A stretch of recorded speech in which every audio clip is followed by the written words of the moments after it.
और मैं बात कर रहा था एक वचन के विषय में, मैं वहीं से जारी रखना चाहता हूँ।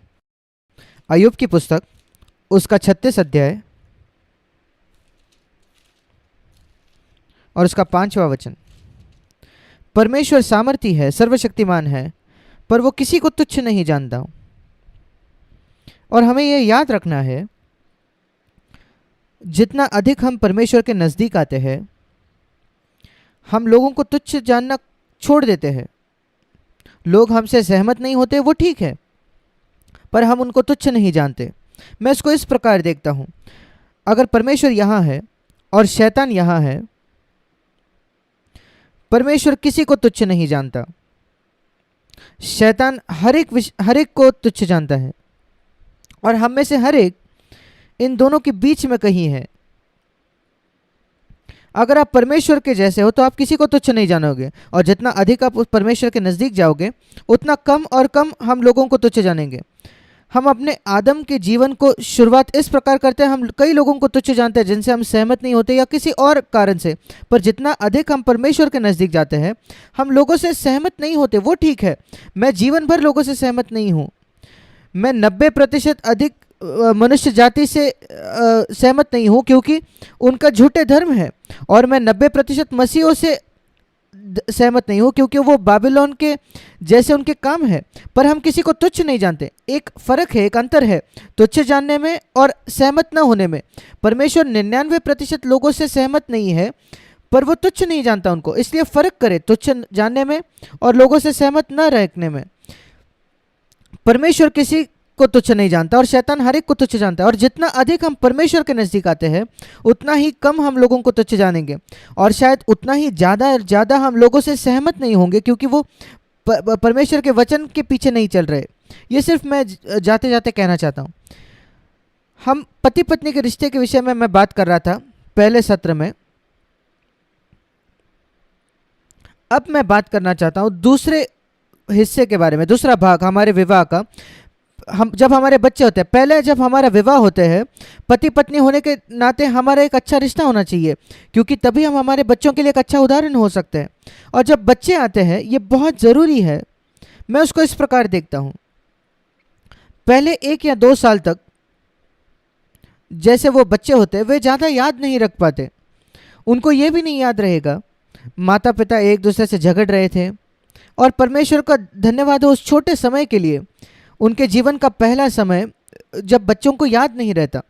पर एक बार बच्चे 3 या 4 साल के हो जाते हैं, उनको वो याद रखने लगते हैं क्या वो देख रहे हैं, और वो अपने जीवन भर उसको याद रखेंगे। माता पिता एक दूसरे पर चिल्लाते हुए, झगड़ा करते हुए और सारी बातें।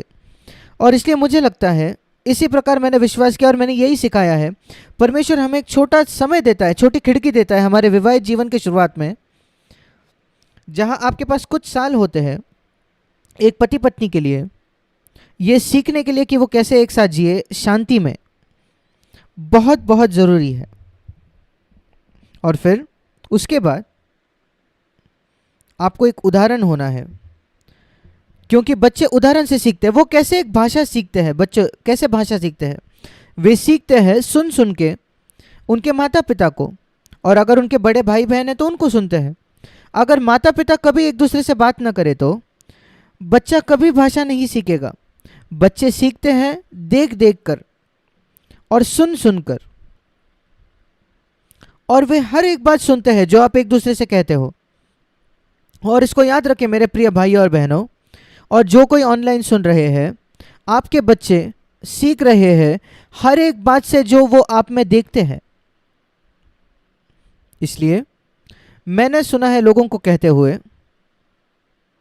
बच्चे अलग अलग होते हैं, और इस वजह से कुछ बच्चे अच्छे होते हैं और कुछ बच्चे बिगड़ जाते हैं। नहीं, हर एक बच्चा आदम का ही बच्चा है, आदम की संतान है, और वे सब भटक जाते हैं अपने बचपन से। मैं आपके लिए एक वचन पढ़ना चाहता हूँ, भजन संहिता उसका 58 अध्याय,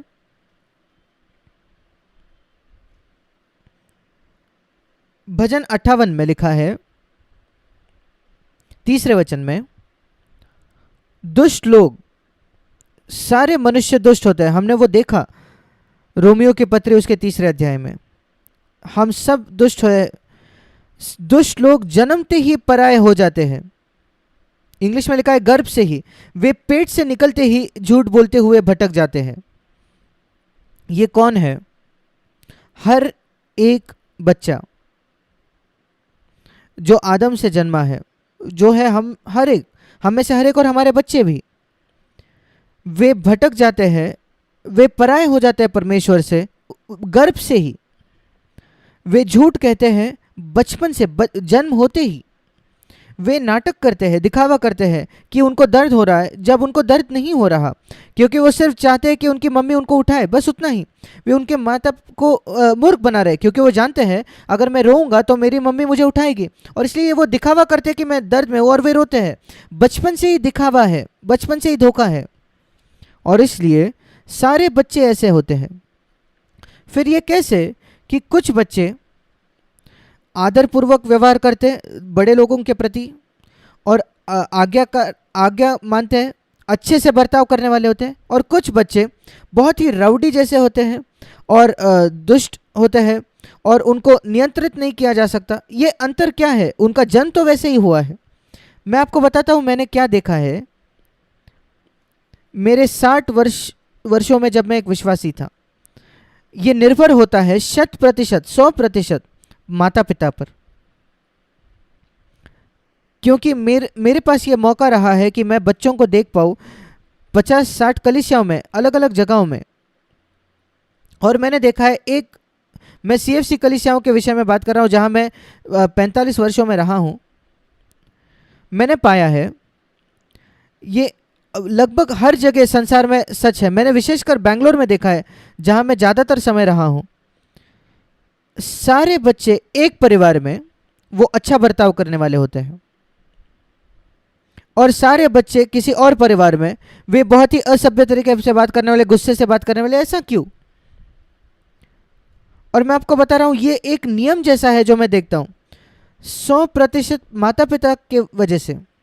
और अगर आप आसपास देखोगे और आप खुद देखोगे तो आप यही पाओगे। मैंने हर जगह ये देखा है, सारे बच्चे एक परिवार में बहुत अच्छा बर्ताव करने वाले, क्योंकि माता पिता उनसे बहुत कठोर होते हैं, और पहले दिन से ही वे उनको सिखाते हैं माता पिता की आज्ञा मानना, आदरपूर्वक बात करना बड़े लोगों से, एक दूसरे से झगड़ा मत करो, ये सारी बातें।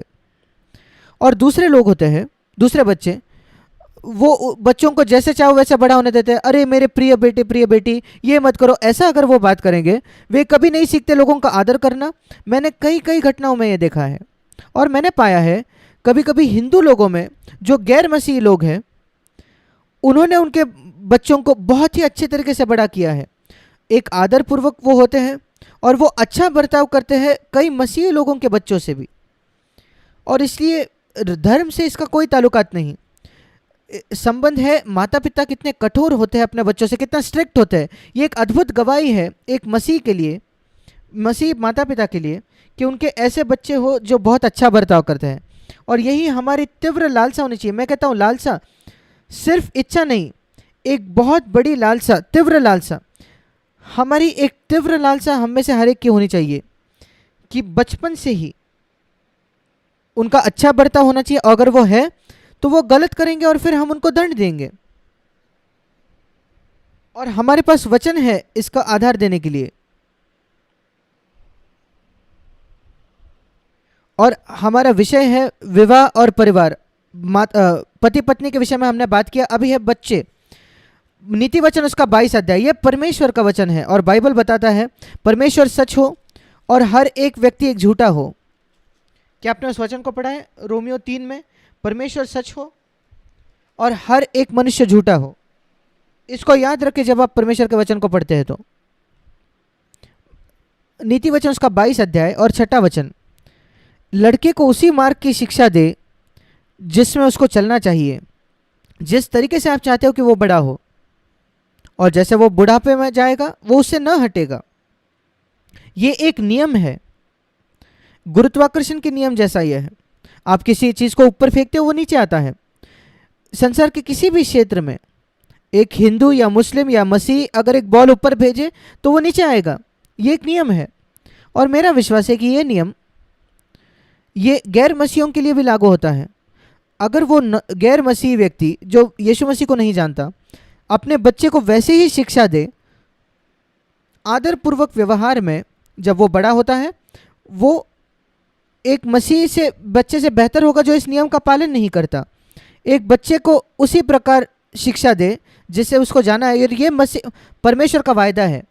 और कई वायदों में परमेश्वर मनुष्य का भाग होता है, परमेश्वर का भाग होता है। अगर आप विश्वास करोगे आपके पास अनंत जीवन है।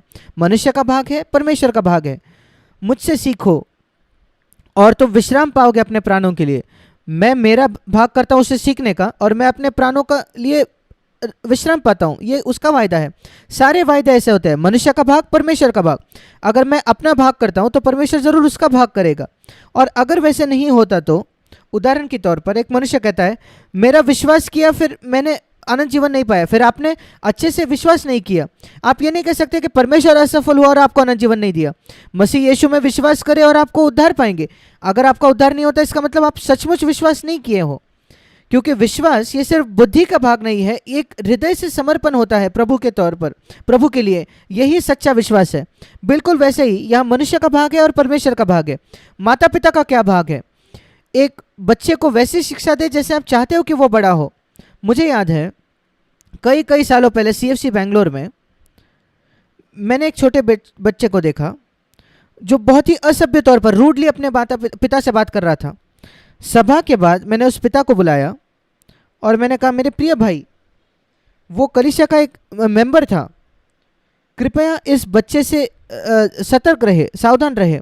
वो बड़ा होकर बलवा करने वाला होगा। अगर आप उससे ऐसे ही रहे तो, हल्के से पेश आए तो। मैं देख पा रहा हूँ कि वो अभी सिर्फ 4-5 साल का है, पर उसकी शुरुआत में देखता हूँ। अगर आप उसको वैसे प्रशिक्षित करो जैसे उसको चलना है, वो बड़ा होने के बाद उससे नहीं हटेगा। वो लड़का अब 30 वर्षों का है, भटका हुआ, कभी कलीसिया में नहीं आता। वो पिता आता है पर उसने मेरी बात नहीं मानी। उसको लगा भाई जैक तो कितने कठोर है। ठीक है,